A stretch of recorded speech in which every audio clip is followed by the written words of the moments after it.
complete and balanced diet for pets can be made up of a variety of ingredients to achieve the essential nutrients they need to live and thrive.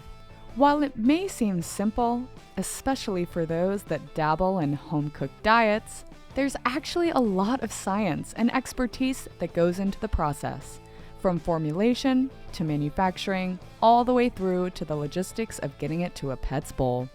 In recent years, some have questioned whether certain ingredients could interfere with a pet's ability to get the nutrients they need from a diet. For example, while pulse ingredients such as peas and lentils have been used in pet foods for quite a long time, and people have been eating them for even longer, some have begun to wonder if they may have properties that would prevent a pet's body from being able to adequately absorb the nutrients. A compound that interferes with the body's ability to absorb nutrients is called an anti-nutrient factor. Interesting term, right? Well, our team at BSM Partners is all about researching the best nutrition and manufacturing methods for pet food. So, based on prospective research and in line with our efforts to get to the bottom of the dilated cardiomyopathy, or DCM debacle, we've examined extrusion, a manufacturing process involving heat, pressure, and steam that is most commonly used to produce kibble, as well as fan favorites like Cheetos, cereal, and other popular food products. We did this to see if there was a connection between levels of anti-nutrient factors and the ingredients used in formulations. The link to this research can be found in the show notes for this episode. Today, we'll talk to members of the BSM research team, including veterinarian Dr. Bradley Quest, board-certified veterinary nutritionist Dr. Renee Streeter, and 2 PhDs and board-certified animal nutritionists, Dr. Stephanie Clark and Dr. Sydney McCauley. We also welcome a special guest, researcher and assistant professor at Kansas State University for companion animal and pet food processing, Dr. Julia Pezzali. Dr. Pezzali specializes in pet food processing technologies as well as the nutritional impacts of those technologies. At Kansas State University, her main focus is on exploring new ingredients, processing techniques, and dietary strategies that promote sustainable innovation and, of course, the health and well-being of pets. So, now that we've set the stage, let the show begin. Welcome to Barking Mad, a podcast by BSM Partners. I'm your host, Jordan Tyler. So 2 of the most common questions we get as pet specialists are, 1, how do I know which pet food is best for a particular pet? And how do I know if a pet company is good?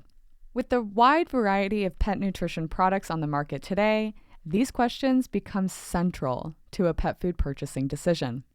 Now, if you look at the different types of pet foods available on the market, and even if you look at the kibble category alone, there is an almost overwhelming number of options.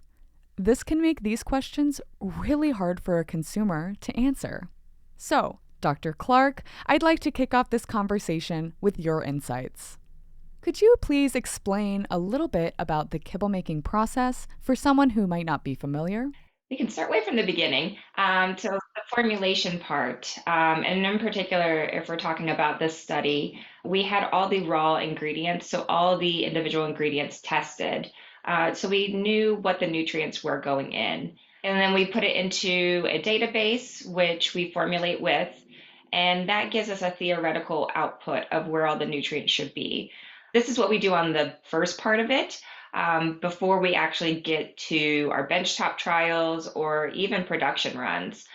We want to make sure that we're formulating to meet those nutrient requirements stated by AFCO. And so with this particular one, Dr. Streeter and I worked with a couple food scientists, making sure that these diets were well controlled for, and then actually got to go to the manufacturing facility, mix all the ingredients, run it through the extruder, control all of those parameters, and then through the dryer. And then our last step is they're coated. If we're comparing what normally happens versus what we did in the study, it was the exact same thing. We even used a manufacturing facility that makes kibbles that are on the market as well.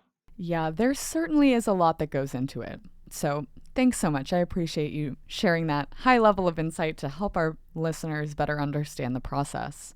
Now, if you look at consumer insight research, one of the things that pet owners tend to look for on a pet food package when they're trying to decide what to buy is the ingredient list.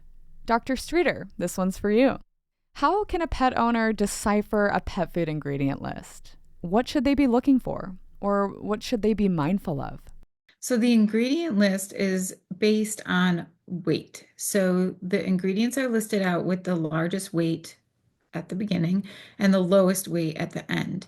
So your ingredients in the ingredient list all have to add up to 100%, right? So those ingredients that are at the top of the ingredient list could make up 70% of the formula, but if there's a lot of ingredients, they might make up 10% of the formula. It really depends on the split between each ingredient within that list of 100.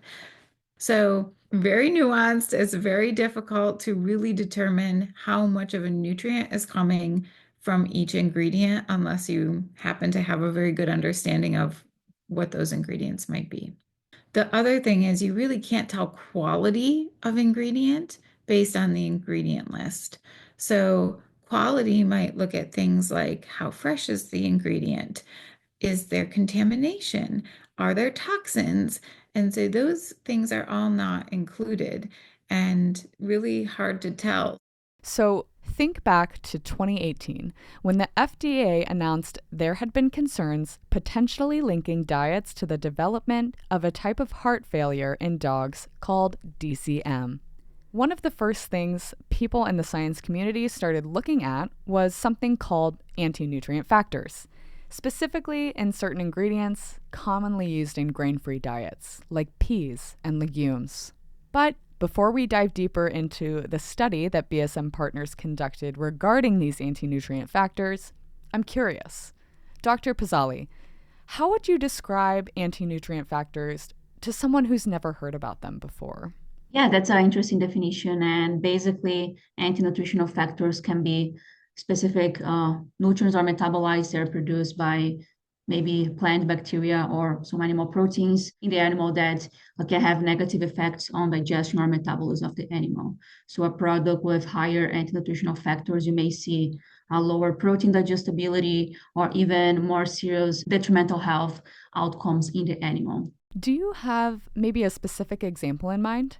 Yeah, if you think about soybean, for example, raw soybeans, they have what we call an anti-nutritional factor called trypsin inhibitor. Is an enzyme that's going to inhibit trypsin, which is an enzyme that animals produce that's going to help digest protein. I think it's important to mention that anti-nutritional factor is a broad term.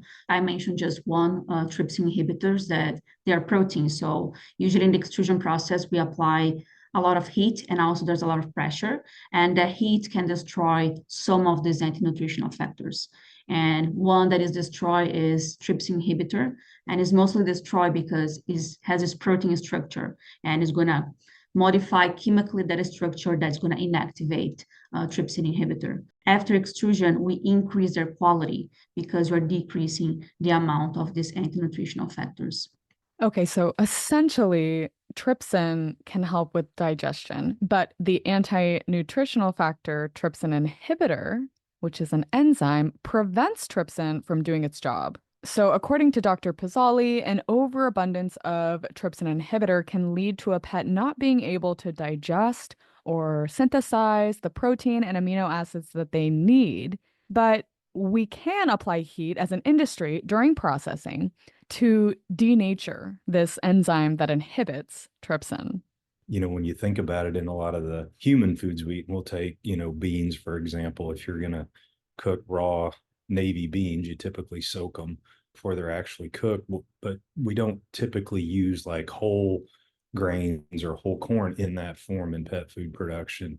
They're usually processed so that they're in smaller particle size. And when Dr. Pezzali was talking about applying the heat, when you actually decrease the size of the seed or the pea or whatever, it actually makes that heat more applicable, or has more chance to actually have that thermal effect. And then in addition, we think about when we cook a lot of these things, we're applying hot water and in some cases boiling them, which creates steam. So we'll add steam in the extrusion process that helps to accelerate that process. Yeah, I think those are great explanations, so thank you for that.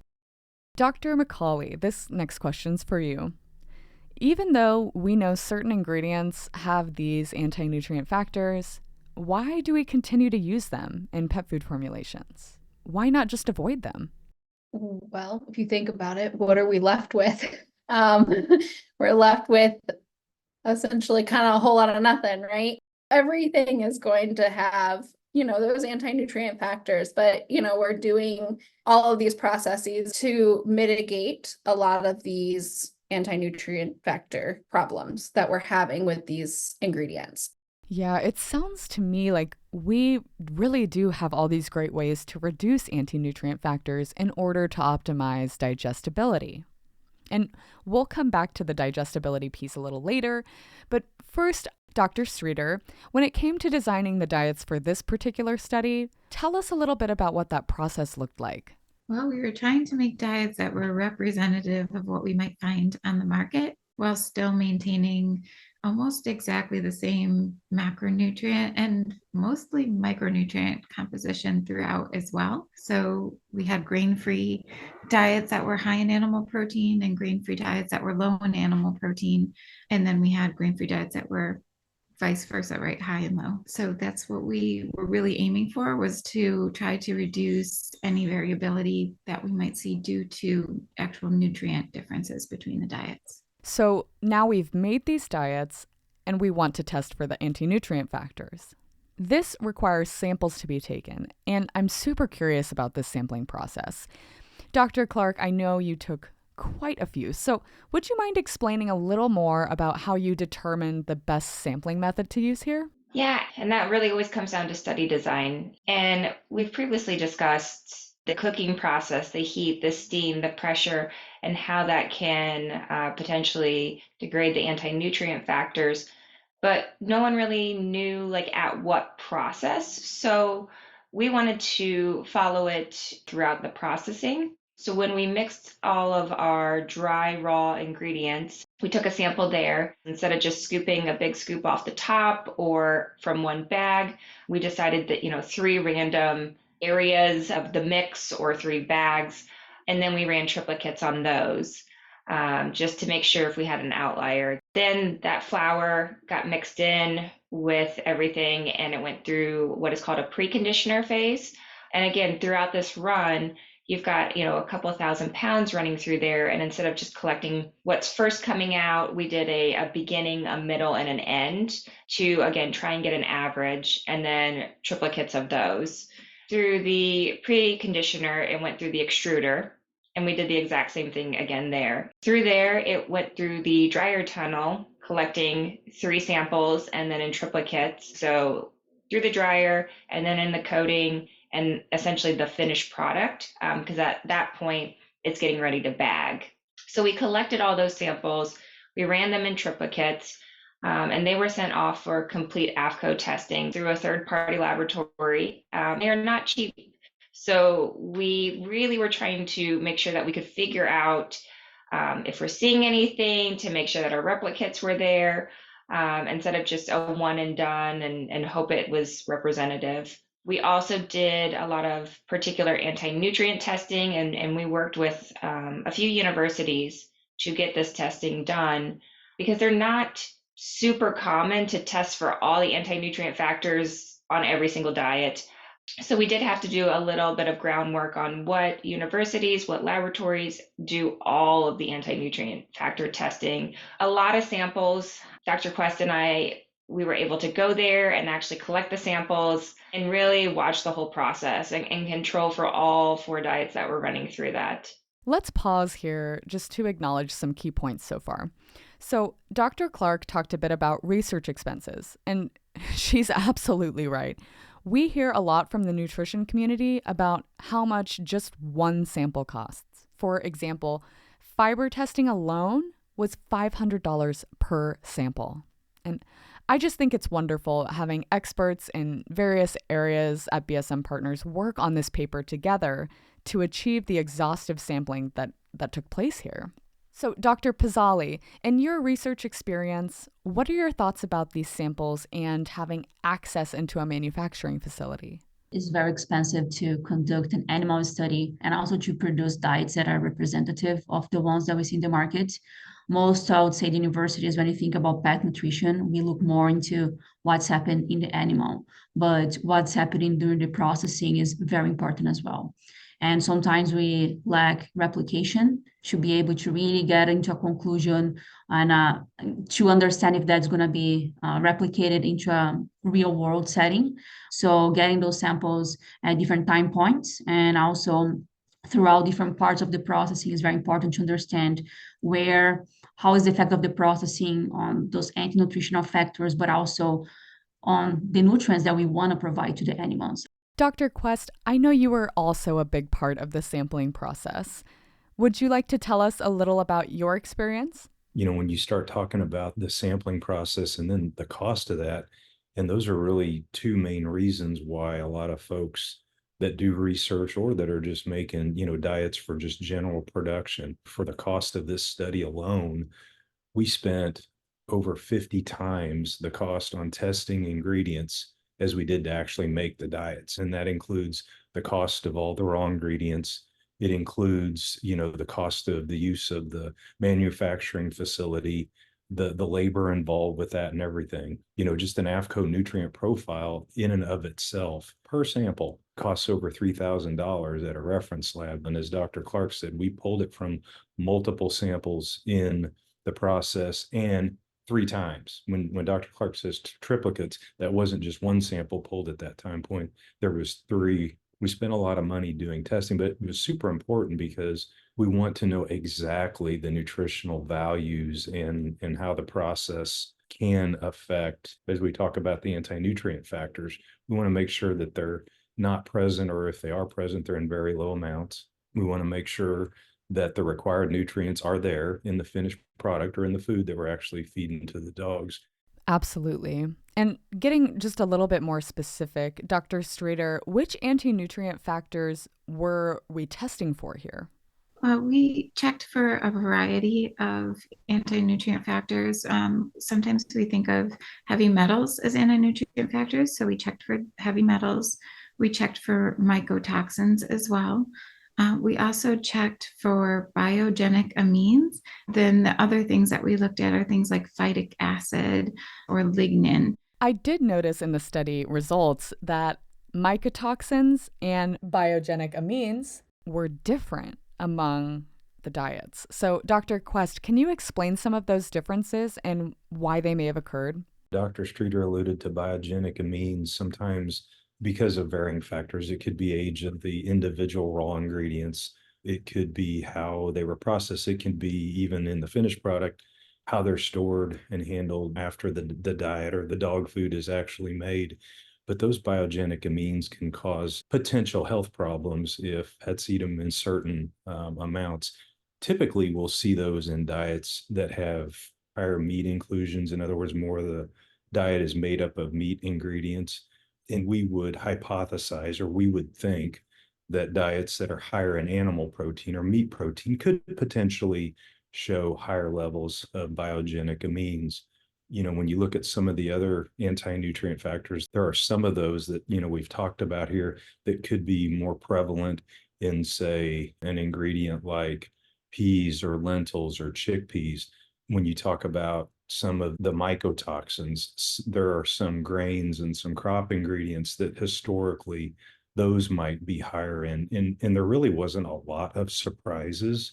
What we saw there, like depending on the ingredient, depending on the anti-nutrient factor, for the most part, what we saw in our results is a lot of what we expected. Yeah, and thinking back to some of the concerns that were expressed in 2018, specifically around grain-free diets, we heard a lot of people talk about sulfur-containing amino acids, taurine, carnitine, and methionine. But one of the other concerns that was raised was actually around fiber, including a type we call soluble fiber. So let me just break that down for you really quick. In a nutshell, there are two types of dietary fiber in our diets as well as our pets' diets. Soluble fiber is, well, soluble in water. Think of Metamucil. This type of fiber will draw water into the GI tract, and this can be helpful for constipation as it slows down digestion and absorption of nutrients. A few examples of foods with soluble fiber are oats, beans, lentils, and nuts. Now, on the other hand, insoluble fiber is not soluble in water and is what we call roughage. This builds bulk into the stool as it remains relatively unchanged as it travels through the GI tract. Some examples of insoluble fiber are whole wheat or whole grains, as well as vegetables. So, when you look at the results from the study that we've been discussing, we actually didn't see differences in soluble fiber across the diets, whether they were grain-free or grain-inclusive. I think that's really interesting. So, Dr. Clark, would you mind elaborating on those results? So, sometimes fiber can be classified as an anti-nutrient factor. Fiber is a blessing and a curse, right? It can do the body really good in the form of prebiotic fiber, which feeds our gut and the good bacteria in it, or too much fiber can affect digestion and absorption of nutrients. Back in 2018, when people were trying to figure out what might be going on, they thought, could fiber actually have played a role in binding specific nutrients? And so when you typically look at pet food, you'll see a crude fiber percentage on the guaranteed analysis.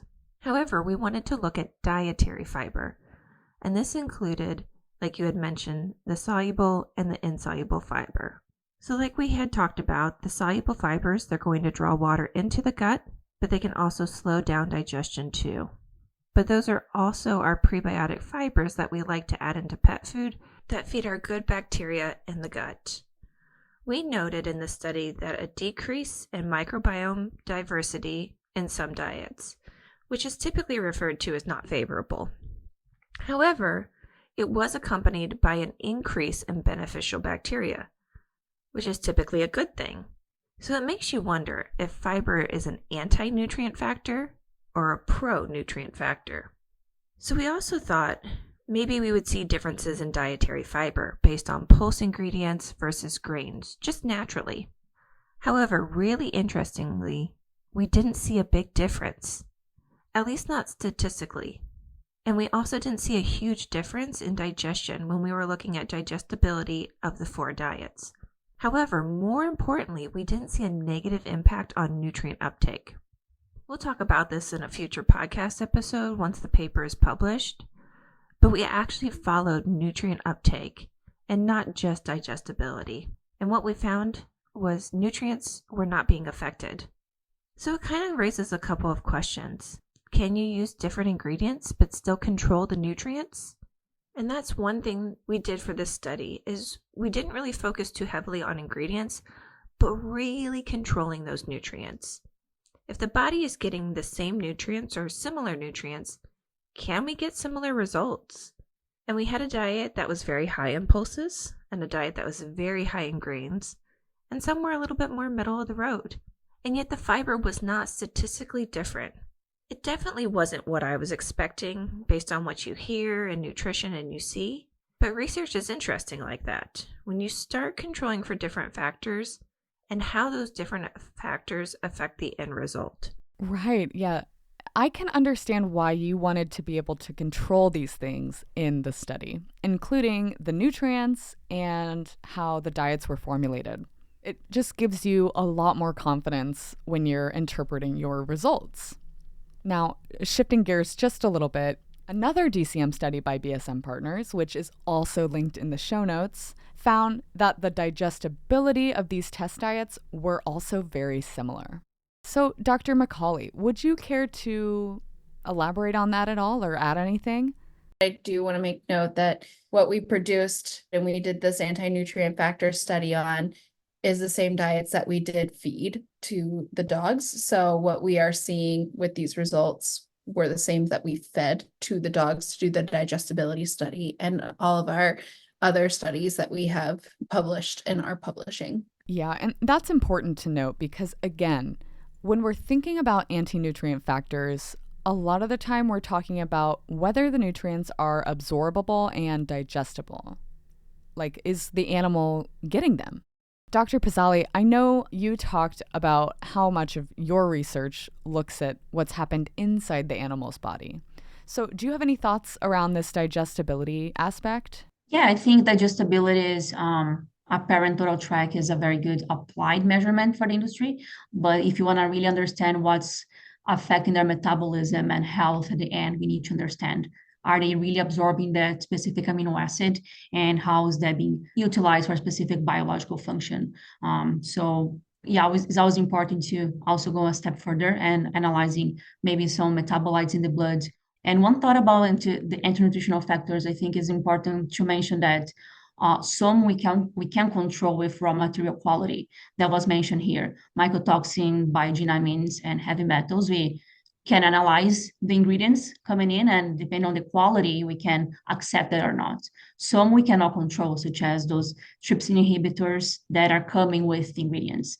That one is not, that ingredient has a bad quality. It's very complex and broad term, and some we can control, some are gonna come naturally, and we have to do our job to understand what they're bringing in when we are formulating those diets. Right. Again, lots of expertise, lots of steps to consider here. I'd like to jump in on something Dr. Pezzali said that I think super important. There are a lot of things we can control in pet food manufacturing by testing our raw ingredients before we actually mix them together, go through the extrusion process.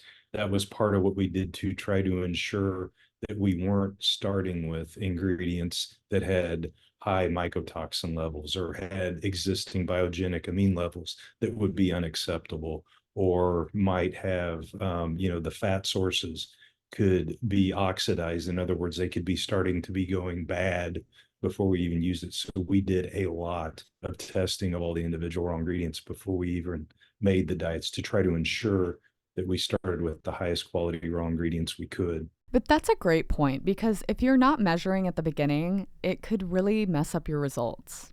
So we really were testing the whole way through so that we could interpret each outcome.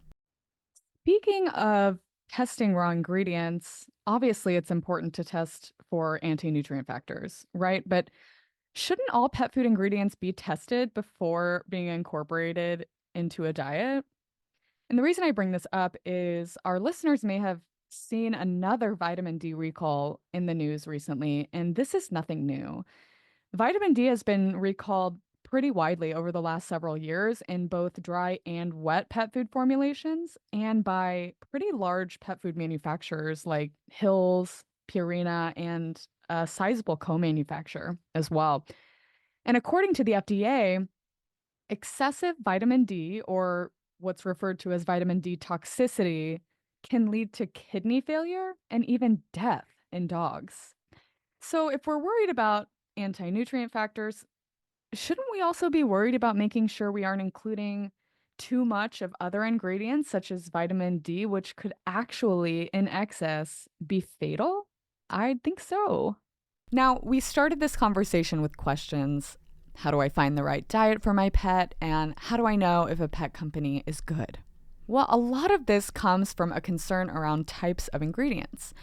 But with what our research showed, the notion that an issue is due to a grain-free or grain-inclusive ingredient just isn't making a lot of sense. As we dig into this study, where there were both grain-free and grain-inclusive diets, and they both performed well for fiber and digestibility, it just feels like the FDA jumped the gun in the way they decided to go about sharing this information with the public. So back to the what do I feed my pet question. We know there's a lot of crucial information that you just can't get from that ingredient list, right? We've already talked about that a little. But along this train of thought, Dr. McCauley, what do you think? How can you decide the right food for your pet, whether a company is good or not? And I guess how would you help guide people in the right direction?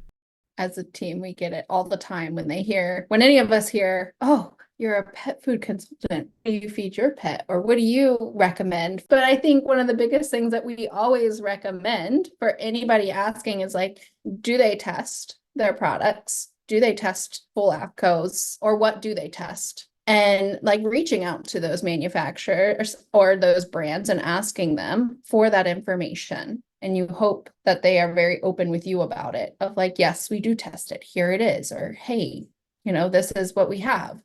And the digestibility part, which, I know it's applied, but sometimes that's what we can do. And that's what we can afford, or that is what is most feasible without extensive protocols. I would say another thing from a clinical standpoint is, and Dr. McCauley touched on this a little bit, is dogs are all individual. We lump them together and we say, what is the best diet for dogs? But they are individual. Just like humans, some of us can eat gluten and some of us can't eat gluten. And what is right for one dog may not be appropriate for the other dog. So really understanding that they are just as individualized as humans are. All very good points. And Dr. Quest, I was thinking part of what you do is actually helping with consumer support. So if a pet owner calls and has questions or concerns about a product, you're able to walk a lot of them through those questions. So I'm curious about your perspective here too. Is there anything you might want to add? Those are all really great questions. And, we know being in the pet food industry, there's a lot of choices and there's a lot of great, in fact, the vast majority of the products on the market are really great products. To build a little bit on what Dr. Pezzali had alluded to earlier and what Dr. McCauley was saying too, we've talked a lot about here how we formulated diets, how we tested for nutrients or anti-nutrient factors in these diets. But, one thing I always tell folks when they're asking about a specific diet or what diet we feed is, and we actually do this for a lot of the pet food clients that we do work for, we highly recommend that they actually do feeding performance studies with those diets. And those can be, we had mentioned digestibility studies, which is a good measure to have.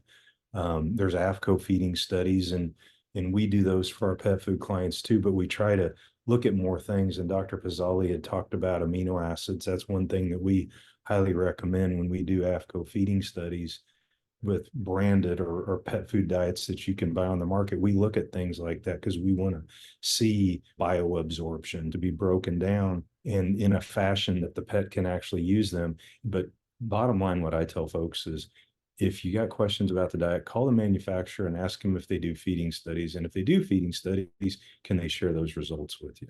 It sounds to me like the resounding theme here is just the many moving parts of making a quality pet food. And when it comes to the nutrition side of things, I think of pet food formulas as a complex matrix of ingredients, kind of like a big puzzle made up of many pieces. It's about more than the ingredients. It also has to do with the individual nutrients required for pets to live and thrive and how those nutrients interact with each other inside the pet's body. So, taking this perspective, Dr. Streeter, I'm curious, what's important to make sure a pet gets the right nutrients from a diet? We want to ensure that the diet is calculated to meet all nutrient requirements, but not just the nutrient requirements, but all the other wonderful nutrients that make a pet healthful. This could be board certified veterinary nutritionists. It could be PhD animal nutritionists. And these people are trained in how to create these diets that really ensure nutritional adequacy, but also excellency. Yeah, it's so important to have nutritionists on board, both PhD nutritionists and board certified veterinary nutritionists. They can make sure that a diet is appropriately complete and balanced for a particular pet. But, that doesn't always answer the question, is a company good or not? So there is an emerging program that BSM Partners is proud to support called Certified True, which will essentially provide third-party certified testing for all sorts of pet food claims. And I just know that when it comes out, it's going to be really, really helpful for pet owners looking to answer this question. But Dr. Clark, do you want to talk a little bit about the Certified True program and maybe what it means to you? I like to think of Certified True as the stamp of excellence. There's a lot of different questionnaires out there of what we should be asking brands, what we should be asking manufacturers, and what we should be asking our vets or even people in the retail store. And there's really not a good standard across the board for making sure that brands are doing digestibility testing or doing testing on finished products or quality of products of the raw material that are coming in. And so regulatory and audits make sure that the manufacturing plants are safe and up to code. And so Certified True, in a nutshell, is covering all of that and really making sure that they're delivering excellence to pets. The program includes a stamp and a QR code where you can go and dive deeper into all of the different audits and testing and even the frequency of testing. So the pet owner can really feel comfortable and confident when they're picking up a bag off the shelf and getting ready to feed it to their cat or dog. We'll be sure to keep you posted as we learn more about this new program, so stay tuned. As we wrap this episode up, Dr. Clark, I have one final question for you. What would you say are the main takeaways here for our pet owners out there listening? What should they walk away with from this episode and this research paper?